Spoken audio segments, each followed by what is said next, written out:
Français sont trop sédentaires. C'est l'alerte que lance aujourd'hui l'ANSES, l'Agence nationale de sécurité sanitaire, qui publie, comme tous les 7 ans, son étude nationale sur les habitudes et les modes de consommation des Français. On en parle avec vous, docteur Laurent Vinclair. Vous êtes médecin du sport à l'Hôtel Dieu à Paris et à l'INSEP. Alors, selon cette étude, un tiers des enfants et des adultes cumulent inactivité physique et sédentarité.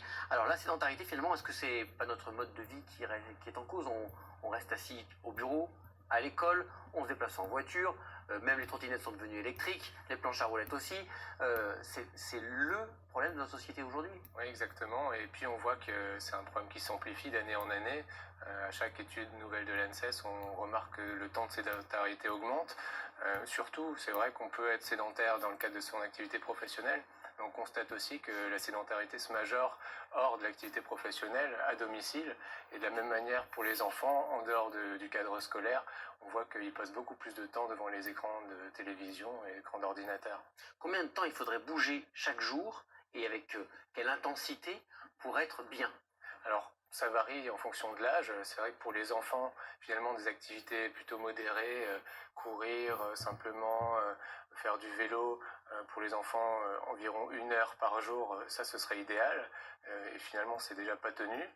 Pour les adultes, on va dire qu'une demi-heure, 5 jours par semaine d'activité modérée, ça ce serait suffisant aussi. Si on ne bouge pas, ça a évidemment des conséquences sur notre santé. Est-ce qu'on peut les énumérer, en tout cas les principales? Ouais, elles sont nombreuses. Les premières, c'est qu'on n'entretient pas bien le système cardiovasculaire, alors que le cœur est un muscle. Pareil au niveau des muscles périphériques, les jambes, on a moins de force. On a parlé des personnes âgées tout à l'heure. Si on a moins de force dans les jambes, on risque plus de tomber, ou alors on n'arrive même pas à se relever. Et puis, en fait, on le constate sur toutes les pathologies. L'incidence est diminuée en termes de cancer, en termes d'hypertension artérielle, de diabète.